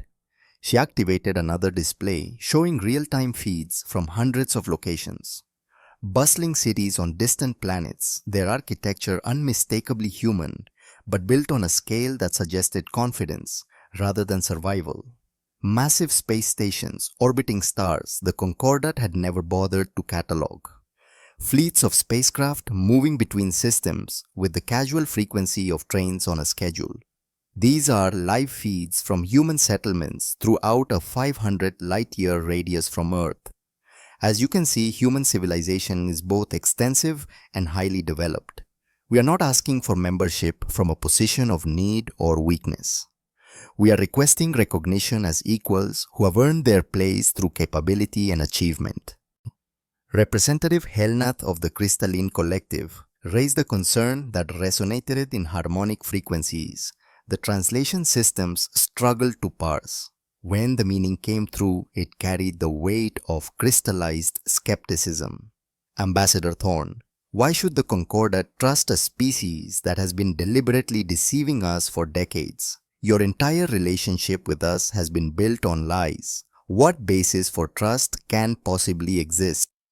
Elara's expression became more serious. This was the question that mattered. The one that would determine whether humanity entered the Concordat as partners or remained outsiders despite their strength. Representative Helnath, I understand your concern, but consider this carefully. She deactivated the displays, leaving just herself on the platform, one human facing 37 species, who had every reason to be angry about being deceived. History teaches us what happens to weak species when they encounter stronger civilizations. Sometimes the strong are benevolent. Sometimes they are merely indifferent. Sometimes they are actively predatory. But in all cases, the weak have no choice in how they are treated. They accept what the strong decide to give them or they cease to exist. She let that truth settle before continuing. 40 years ago, I was 18 years old, a student, daughter of 2 scientists who believed in exploration and discovery and the fundamental goodness of reaching toward the unknown. They were aboard a colony transport heading to establish a research outpost in a system the Concordat had marked as uninhabited. Elara's voice remained steady, but something cold had entered it. Something that made even the oldest beings in the chamber pay closer attention. A Concordat observation team detected the transport, misidentified it as a military vessel, destroyed it. 3,000 people died in an instant, including my mother and father. I was 18 years old and I watched the official report classify their deaths as a regrettable accident. Acceptable losses due to primitive species unpredictability. No one was held accountable. No compensation was offered. No apology was given beyond the formal minimum required by protocol. The chamber had gone completely silent. This wasn't abstract diplomatic posturing. This was personal. And everyone present understood that personal grievances from someone commanding 500,000 warships carried weight that academic arguments never could. So yes, Representative Helnath, we lied. We deceived you. We pretended to be weak while becoming strong. We did this because the alternative, trusting in the benevolence of stronger civilizations, had already cost 3,000 human lives and taught us exactly how much that trust was worth. Then she looked around the chamber, meeting eyes with representatives from species who had watched humanity struggle and had chosen to do nothing more than observe. We chose to become strong in secret rather than remain weak in the open. We chose deception over vulnerable honesty. And yes, that was a choice built on the assumption that we couldn't trust you to treat us fairly if you knew how quickly we were developing. Elara's voice softened slightly but lost none of its intensity. Now we are strong. Now we possess capabilities that make us impossible to ignore or dismiss. Now we can negotiate from a position where trust becomes mutual necessity rather than naive hope. That is why we reveal ourselves now. Not because we suddenly trust you more, but because we're finally strong enough that it doesn't matter whether you deserve trust or not. The silence that followed felt like pressure, like the moment before a storm breaks. Chief Diplomatic Officer Turbana of the Concordat Council spoke carefully, aware that every word was being recorded for historical analysis by civilizations that wouldn't exist for millennia. Ambassador Thorne, what does humanity want from Concordat membership? The same thing every species wants, Officer Turbana. Security for our people, trade opportunities to share resources and knowledge, peaceful coexistence with our neighbors, and most importantly, recognition that we have earned the right to determine our own destiny without external interference or control. And what do you offer in return? Elara smiled again, and this time it reached her eyes. We offer advanced technologies that could benefit all Concordat members. Quantum communication systems, self-replicating manufacturing, stealth capabilities that apparently work quite well. We offer extensive resources from 3,000 worlds that could support Concordat trade networks. We offer a new perspective on galactic development, proof that it's possible for a species to advance rapidly while avoiding attention from potentially hostile neighbors. She paused, making sure everyone understood the weight of her next words. And we offer a demonstration of what restraint looks like when exercised by choice rather than necessity. Meaning, prompted Turbana. Meaning, officer, that we have spent the last year watching Concordat forces investigate our disappearance, monitor our installations, and try to understand what we built. At any point during that year, we could have revealed ourselves through aggression. We could have demonstrated our capabilities by destroying your monitoring stations or capturing your investigation teams. We possessed overwhelming military superiority and complete surprise. In military terms, we held every possible advantage. Elara's voice took on an edge that made clear this wasn't academic speculation. Instead, we said please and thank you. We politely asked your ships to maintain safe distances. We allowed your investigations to proceed unimpeded. We gave you time to discover the truth gradually rather than all at once in a moment of violent revelation that restrained the choice to reveal strength through patience rather than aggression. That is what we offer the Concordat. You're saying we should be grateful you didn't attack us. Representative Gekkari's tone suggested offense. I'm saying you should recognize that choosing patience over violence, when violence would have been easier, demonstrates civilization. Any species can build weapons. We built weapons and chose not to use them despite having every strategic advantage. That choice is what separates a civilization from a military power. Representative Kaltara of the Mystic Enclave asked the question that cut to the heart of everything. Ambassador Thorne, are there other species following humanity's example? Other civilizations developing in secret? Elara's expression shifted, becoming something that might have been satisfaction or might have been anticipation of dropping another revelation onto an assembly that was already struggling to process the impossible. Representative Quail Tara, that is perhaps the most important question you could ask. Yes, there are others. The assembly fell silent again, but this time the silence carried a different quality. Not shock, not anger, something closer to dawning horror as the implications became clear. The galaxy contains many quiet watchers, patient builders, careful planners who learned the same lesson humanity learned, that appearing weak can be safer than revealing strength prematurely. Humanity is not unique in choosing strategic deception over vulnerable honesty. We are simply the first to decide we're ready to reveal ourselves openly. Elara activated one final holographic display. A star map showing hundreds of systems marked in different colors spread across 1,000 light-years of space. These systems contain civilizations that appear primitive to outside observers but possess capabilities far beyond what they display publicly. Some are more advanced than humanity. Others are just beginning their hidden development phases. Some have been building in secret for centuries, others for mere decades. How do you know this? Demanded Representative Morkala. Because we've been in contact with them for years, Representative. There is an informal network of developing civilizations that share information and resources while maintaining the appearance of primitive societies. We communicate, we trade, we warn each other when concordant attention becomes too focused. We help each other stay hidden until we're ready to reveal ourselves. The implications were staggering. The Concordat had assumed they were monitoring and protecting primitive species. But many of those species were actually advanced civilizations, choosing to remain hidden, sharing intelligence about their observers collectively, playing the Concordat for fools. Humanity is simply the first to emerge openly, Elara said quietly. We won't be the last. Within the next century, I predict at least a dozen more civilizations will reveal themselves similarly. Each one will demonstrate that the galaxy is far more complex and populated than the Concordat realized. Each one will prove that apparent weakness should never be mistaken for actual weakness. She deactivated the display, leaving just herself on the platform once again.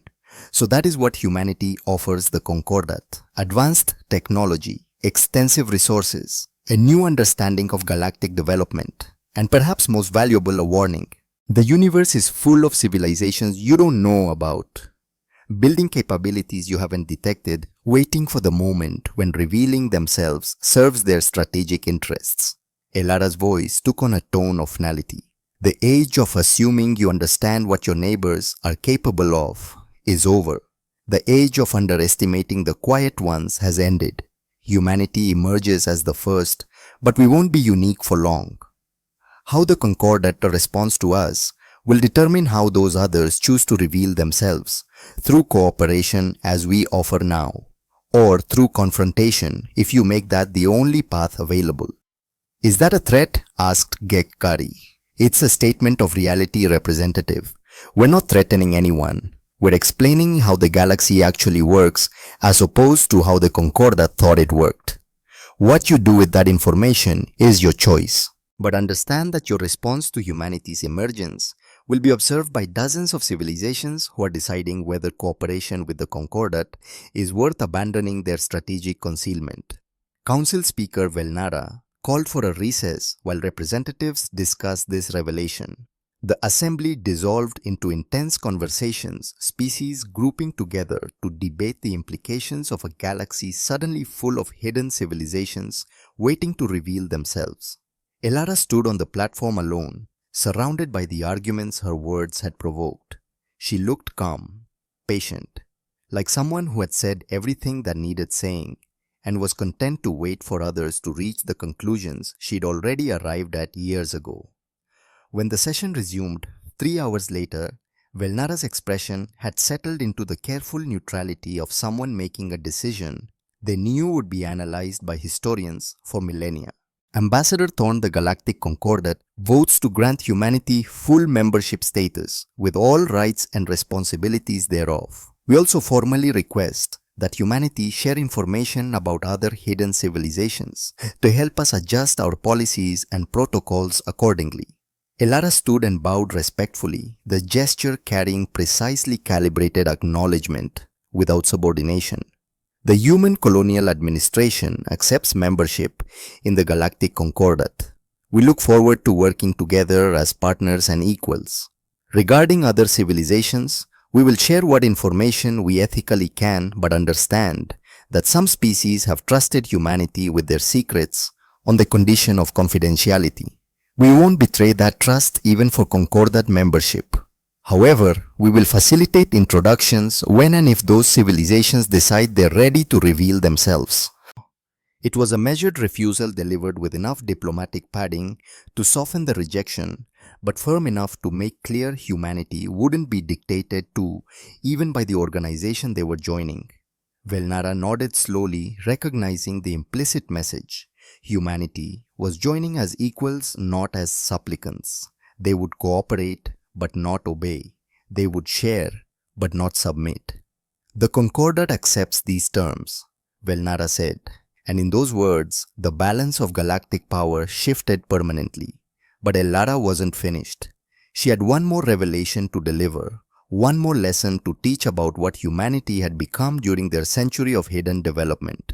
There is one more thing the Concordat should know, she said quietly, about the weapons we possess and the choices we've made regarding their use. She activated the holographic display one final time. 7 points appeared on the star map scattered throughout the galaxy, each one pulsing with indicators that suggested massive power signatures. These, Elara said, her voice carrying the weight of confession and warning in equal measure, are Helios-class stellar destabilization platforms. Each one is approximately 30 kilometers in diameter.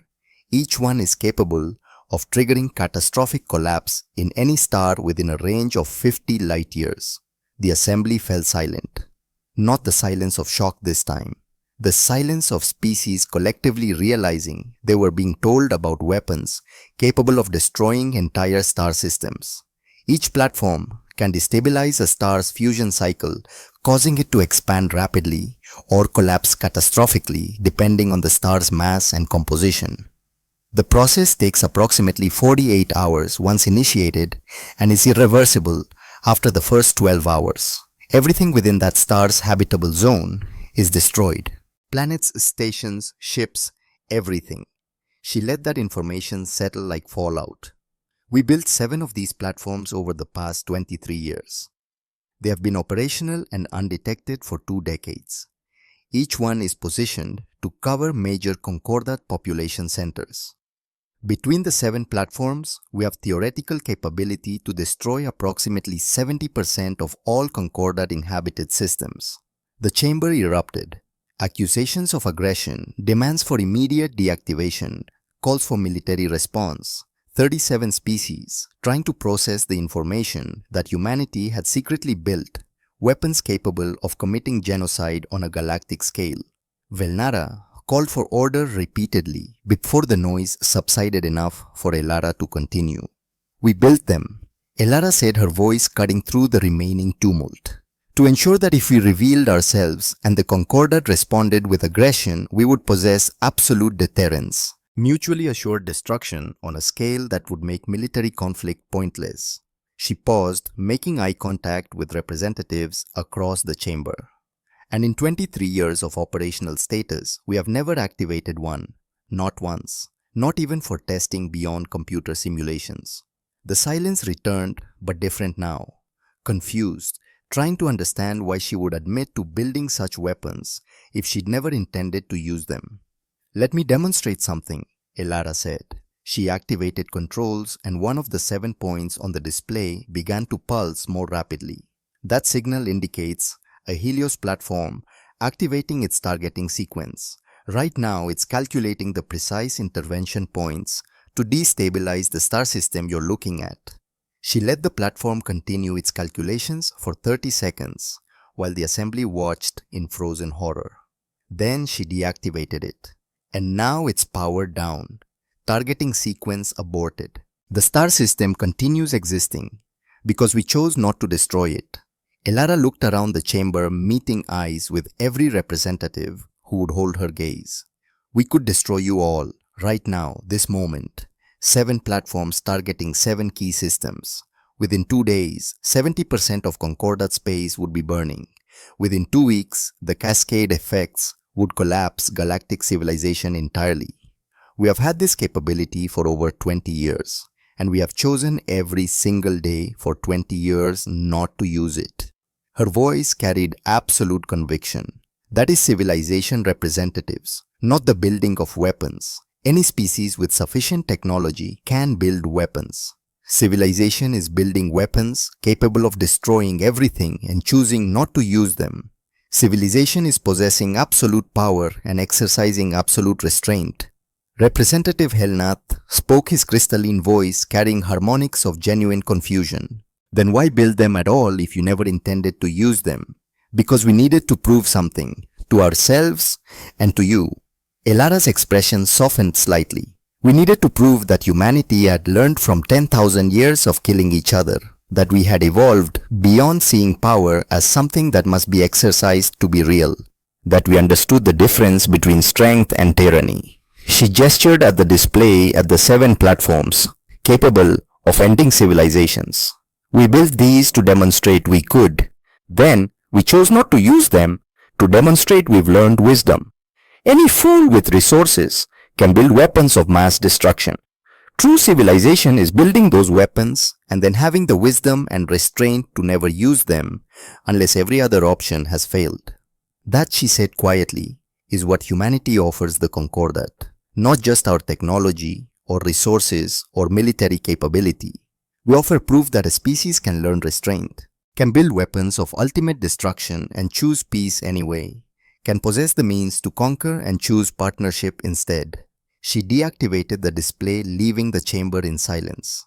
We are not asking the Concordat to trust that we won't use these weapons.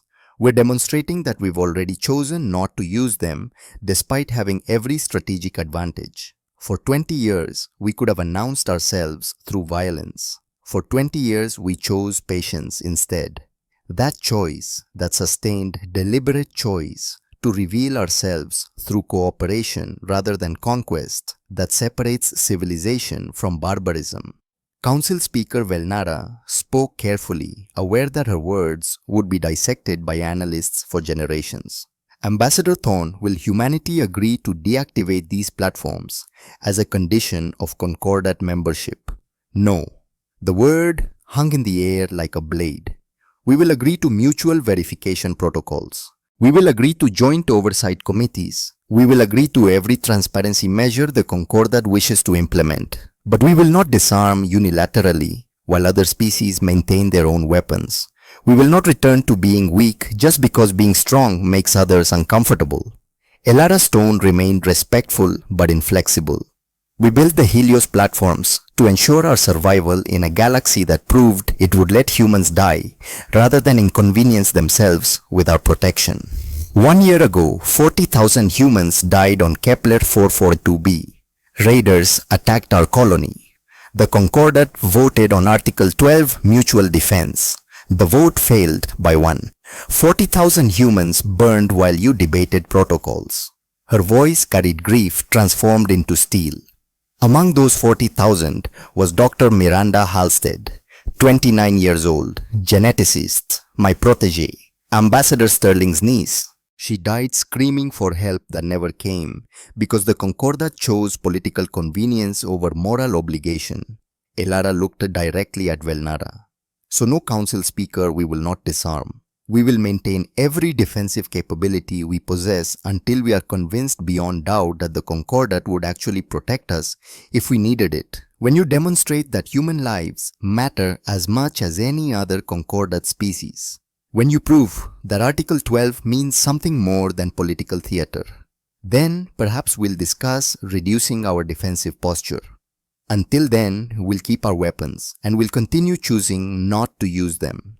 And that choice maintained every day is the strongest guarantee of peace we can offer you. The vote had been taken. Humanity was now a Concordat member. But everyone in the chamber understood that the relationship would be different from any other membership in Concordat history. Humanity wasn't joining as a junior partner to be guided and protected. They were joining as equals who had earned their position through capability and had demonstrated restraint from a position of overwhelming strength. They were joining as the species that had successfully hidden for a century, built weapons capable of ending civilizations, and chosen peace anyway. That combination of power and restraint would change how every species in the galaxy thought about humanity. And through humanity, how they thought about all the other quiet civilizations waiting in the shadows, building their own capabilities, watching to see if cooperation or confrontation served their interests better. 10 years passed. Earth had come alive again, billions of humans returning from their colonial homes to rebuild the world that had birthed them. But it was different now. Earth served as humanity's administrative and cultural center, but it was no longer humanity's only home. It was one world among 3,000 special for what it represented, rather than for being irreplaceable. The skyline of every major city had changed.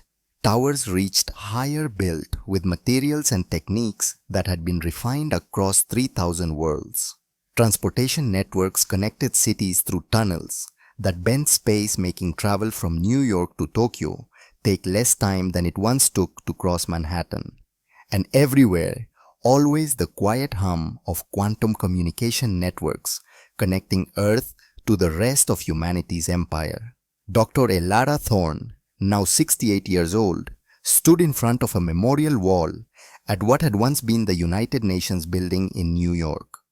The wall was simple, elegant, carved from asteroid stone brought back from Kepler 442b after humanity had claimed the system and rebuilt what the raiders had destroyed. 40,000 names were carved into that stone. 40,000 humans who had died because the Concordat chose convenience over justice. Near the center of the wall, one name was highlighted in gold. Dr. Miranda Halstead, age 29, geneticist, still visiting her. Elara didn't turn at the voice. She knew it too well. Ambassador Thaddeus Sterling, now 77 years old, had officially retired for the third time, and this time he claimed to mean it. Every year on the anniversary, Elara replied, "Seems appropriate. She died so we could prove a point. She died because raiders are murderers, and the Concordat was cowardly. That's not the same as dying to prove a point. Isn't it? Her death was what convinced the Council to authorize Phase 1. Without Kepler 442b, we might have stayed hidden another decade. Might have missed our moment. She died and 40,000 died with her, and their deaths created the catalyst we needed." Sterling moved to stand beside her, looking at the wall of names. "You're allowed to mourn them without turning their deaths into strategic necessity, Elara. I do mourn them, every day. But I also recognize that their deaths bought something valuable. The galaxy's attention, the Concordat's respect, proof that humanity would not be ignored or dismissed anymore. 40,000 lives is a hell of a price for respect." "Yes," Elara said softly. "It is, which is why we built the Helios platforms and chose never to use them. Why we revealed ourselves through patience rather than violence. Why we helped species that once would have been our enemies. Because 40,000 people taught us exactly what the cost of weakness looks like, and we decided never to pay that price again." Sterling nodded slowly. "I heard the Vraxian Confederation asked for our help last month. The same raiders that hit Kepler 442b. They did. We sent a fleet. Arrived in 2 days. The raiders took one look at our ships and surrendered without firing a shot. We're helping them relocate to a supervised rehabilitation system, teaching them that peaceful trade is more profitable than piracy. You're rebuilding your enemies. I'm proving that strength with wisdom is more effective than strength with revenge. The raiders who killed Miranda are now learning productive skills under human supervision. In 20 years, they'll be contributing members of the galactic community. That honors her memory better than killing them ever could. Sterling smiled. Your parents would be so proud of what you built, Elara, and so terrified of what you became. I became what I needed to be. Someone strong enough to make sure humans never play the victim again. Someone wise enough to know that strength without restraint just creates more victims.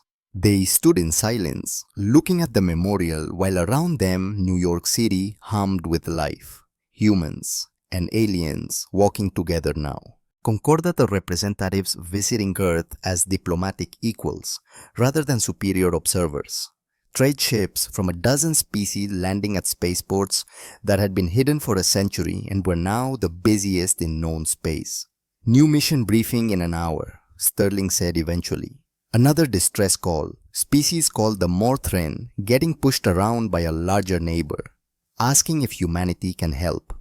And we will, Elara replied, because that's what Guardians do. We help those who can't help themselves. We stop aggression. We protect the innocent. And we ask nothing in return, except the knowledge that we're making the galaxy slightly less terrible than we found it. You ever regret it? The deception, the lies, the century of playing primitive while building an empire? Elara considered the question seriously. Every day, but I regret my parents' death more. I regret Miranda's death more. I regret every human who died because we were weak and the strong didn't care. Those regrets outweigh the guilt of deception. Good answer, Sterling said. An hour later, Dr. Elara Thorne stood before 3,000 young humans who had volunteered to become guardians. They came from worlds across humanity's empire, but they all shared the same determination she had seen in the mirror for 50 years. The determination to make sure humanity never played the victim again. You all know why you're here, she began. You've heard about Kepler 442b, about the 40,000 who died while the galaxy debated protocols, about Miranda Halstead and what her death meant for humanity's emergence. You've heard the stories about how we hid, how we built, how we revealed ourselves from a position of absolute strength. 3,000 young faces looked back at her with varying expressions: eagerness, determination, fear, hope. All the emotions she remembered from her own youth before her parents died and taught her the cost of weakness. But today I'm not going to tell you stories about our strength. Today I'm going to tell you about our restraint. She activated a holographic display showing the 7 Helios platforms. These weapons can destroy civilizations. We built them to ensure our survival. And in 23 years, we have never used them. Not once. Not even when we had justification and overwhelming advantage. But chose restraint over revenge. Patience over punishment. Wisdom over wrath. Elara looked across the assembled recruits. That choice, that daily sustained choice to possess ultimate power and exercise ultimate restraint, that is what being a guardian means. It means having the strength to destroy and the wisdom to protect instead. It means facing situations where violence would be easier and choosing the harder path of peace. It means remembering that the goal isn't to prove we're strong. The goal is to make sure others don't suffer because they're weak. She thought of her parents, of Miranda, of 40,000 names carved in stone. The galaxy is full of species that can destroy. That's easy. Any civilization with sufficient technology can build weapons of mass destruction. But civilization isn't measured by what you can destroy. It's measured by what you choose not to destroy. By the restraint you exercise when you have every advantage and no one can stop you from doing whatever you want. She gestured to the Helios platforms on the display. These weapons prove we could end civilizations. Our choice not to use them proves we're a civilization worth preserving. Remember that. Every mission you fly, every conflict you face, every moment when destruction seems easier than diplomacy, remember that your strength is meaningless without wisdom to guide it. Real power, Elara said, her voice carrying across the silent assembly, isn't the ability to destroy. Real power is the wisdom to know when not to destroy. The restraint to choose mercy when you could choose vengeance. The courage to help your enemies become better rather than simply eliminating them. 3,000 young guardians in training sat in silence absorbing the lesson, understanding that being a guardian wasn't about strength alone. It was about strength tempered with wisdom, power guided by compassion, capability restrained by conscience. Later that night, Elara stood in her office, overlooking New York City, watching lights twinkle across a world reborn. Her communicator chimed, the distress call from the Morthren, another species, asking humanity for help against a stronger neighbor. She could ignore it, could let someone else respond, could finally, after 50 years of carrying the burden, let the younger generation take over. But she didn't, because guardians don't rest when others need them. Because the choice to help rather than ignore is what separated humanity from the Concordat that had watched her parents die and called it an acceptable accident. Prepare my ship, she said to her aide. Plot course to the Morthren system. Estimated arrival. 36 hours at quantum speed, Ambassador. Good. That gives them time to hope and gives us time to prepare. Send a message ahead. Humanity is coming. Stand fast. We don't abandon those who ask for help. As her ship prepared for departure, Elara looked one more time at the data showing humanity's place in the galaxy. 3,000 worlds, 20 billion people, nearly 500,000 warships, 7 stellar destabilization platforms that had never fired and never would unless every other option failed first. And somewhere out there, dozens of other civilizations still hiding, still watching, still deciding whether humanity's example was worth following. The choice she had made 50 years ago to reveal humanity's strength through patience rather than violence was still echoing through the galaxy, still teaching lessons, still proving that real power came not from capability but from restraint. That choice would continue echoing for generations, for centuries. For as long as humanity existed and remembered that they had possessed the means to conquer everything and had chosen to protect everything instead. Ambassador, her pilot's voice came through. We're ready for departure. Then let's go, Elara Thorne said. Someone needs help, and we promised we'd answer when they called. That promise is what makes us guardians instead of just another military power. The ship rose into the night sky, quantum drives bending space and probability. Behind her, Earth spun in peaceful orbit, a world reborn from silence into sound.